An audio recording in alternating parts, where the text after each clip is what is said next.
April 7th, 2022. Halfcast 276, episode 276. Let's go. Of course, I have a few things to share with you guys. An evening of reflection.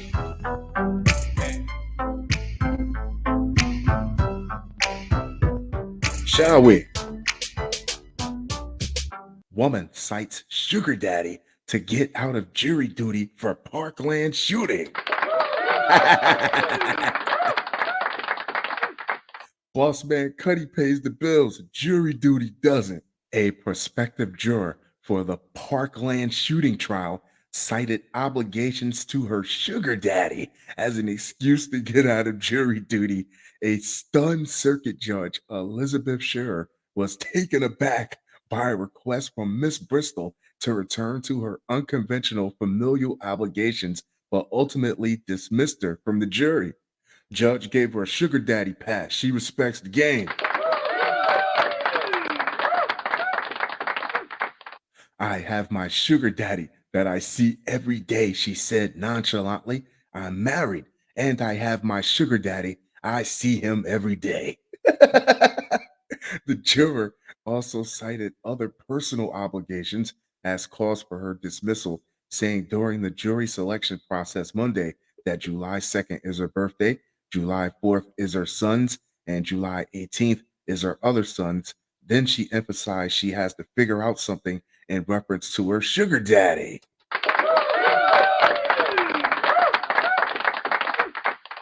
Befuddled, Scherer initially asked for clarification and then punted, "Ma'am, we'll come back to you, okay? Thank you." Bristol was one of the roughly 120 prospective jurors let off the hook. A total of 12 jurors and 8 alternatives will be selected once the process is complete. You know, that judge was like, it is too early in the morning. I'm going to need something a little bit stiffer in my coffee. Two, calling juror number two. Out of 120, Parkland shooter Nicholas Cruz is set to face sentencing in a process that could stretch from June through September.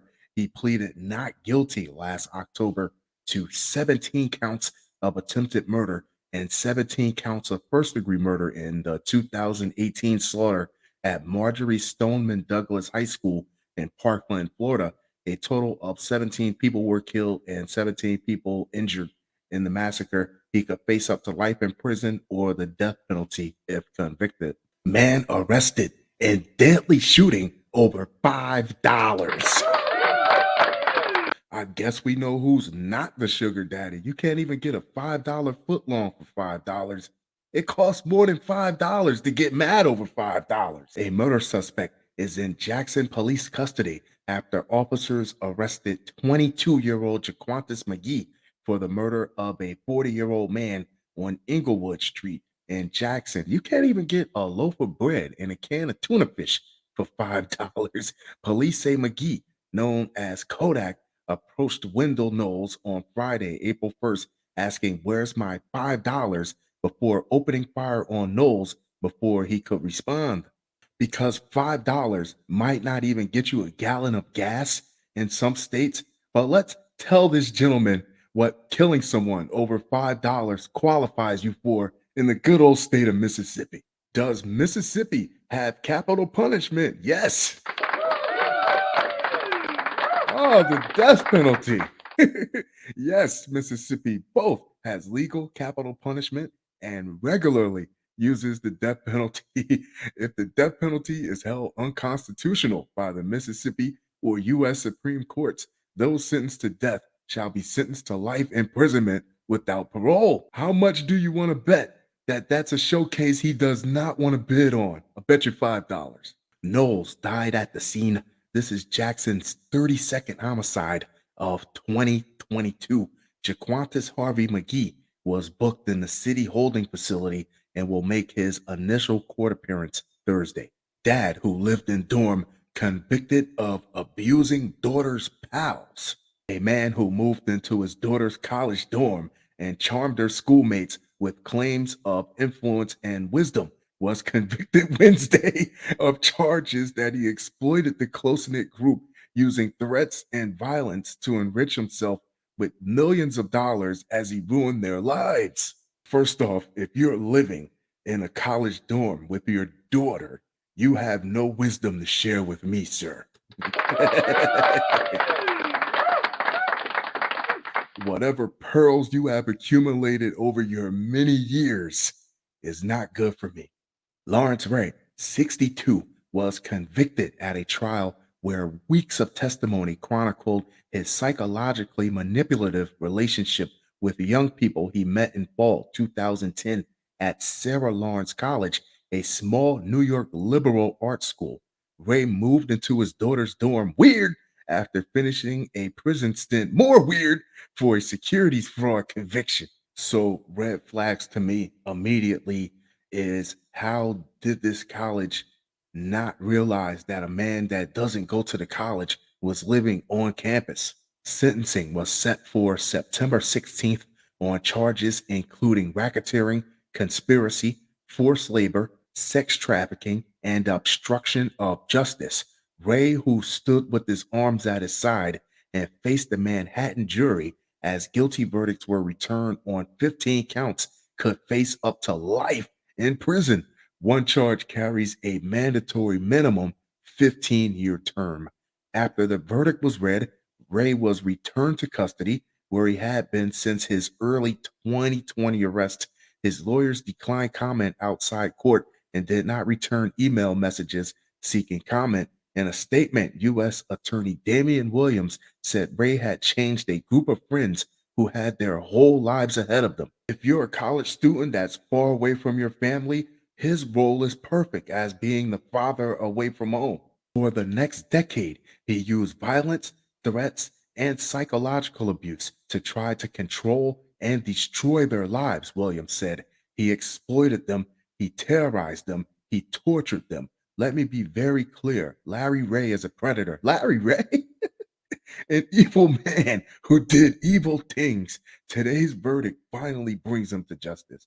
Jurors concluded deliberations less than a day after receiving the case following a month long trial that featured testimony from numerous victims who usually refer to Ray just as Larry. Some testified that Ray had made them believe they had poisoned or otherwise harmed them and they needed to pay him back. It's apparent that this man is geared to go for the scam. He's geared to go for the fraud. So he doesn't care if it's daughter's friends. He doesn't care if it's his friends. If he can get you, he's going to get you. Larry Ray, one woman testified that she became a sex worker to try to pay reparations to Ray after becoming convinced that she had poisoned him. Oh, the old you poisoned me, so you have to be a sex worker trick. The oldest one in the book. She said that over 4 years, she gave Ray $2.5 million in installments that averaged between $10,000 and $50,000 per week.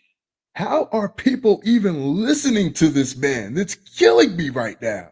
Several students testified that they were drawn into Ray's world as he told them stories of his past influence in New York City politics, including his role in ruining the career of former New York City Police Commissioner Bernard Carrick after serving as the best man at his wedding years earlier. Ray had, in fact, been a figure in a corruption investigation that derailed Carrick's nomination to lead the U.S. Department of Homeland Security, which should just give you the vibe that he's a man that should not be trusted. You let him rope you in. This man is an experienced con artist. He's not looking to convert anybody. He's looking for who's already sold. Some of the students agreed to live with Ray in the summer of 2011 at his Manhattan one-bedroom apartment. This is how cults get started, where his sinister side emerged as he started to claim that the students had poisoned and harmed him or his property. To make amends, they testified they did what he asked, including turning over money. One man said he gave Ray over $100,000. Prosecutors said the money was never enough. Through threats and violence and videotaped confessions, Ray tightened his hold on the young people. This is exactly like a cult. including forcing them to do landscaping and otherwise landscaping at the Pinehurst, North Carolina home of his stepfather for weeks in 2013, they said. The abuse culminated in October 2018 when Ray, for hours, repeatedly abused a woman who gave him her proceeds from sex work, forced her to be tied naked to a chair while he berated her, choked her with the leash, and made her fear for her life by putting a bag over her head. Prosecutors said Ray carried out his crimes with help from his daughter and Isabella Pollock, a woman who has pleaded not guilty to criminal charges. Prosecutors said her trial is set for later this year. The daughter has not been charged. How to Murder Your Husband author on trial for fatally shooting husband. If I could show you better than I could tell you was an actual person, a romance novelist. Romance, really? Who once wrote an essay titled How to Murder Your Husband, has been accused of fatally shooting her own husband. The trial of Nancy Crampton Brophy began on Monday in Portland, Oregon. The self published romance author has been in custody for the death of her husband of 2 decades, Daniel Brophy, since September of 2018. 3 months earlier, Daniel, 63, was shot in the kitchen of the Oregon Culinary Institute where he taught cooking. Now, the author of How to Murder Your Husband and other mystery novels, including The Wrong Husband, is on trial and charged with a single count of murder. Crampton Brophy pleaded not guilty to the charge. Her trial is expected to last 7 weeks. If you're the husband, wouldn't you be curious about how she's getting inspiration for all these kill your husband titles? While the jury will be tasked with deciding whether Crampton Brophy murdered her husband, they will not be presented with their essay title, How to Murder Your Husband. Thank you. The trial judge ruled Monday that the 2011 essay would not be allowed as evidence because it was written years ago as part of a writing seminar and could unfairly prejudice the jury. Lawyers in the trial have painted opposing pictures of Crampton Brophy.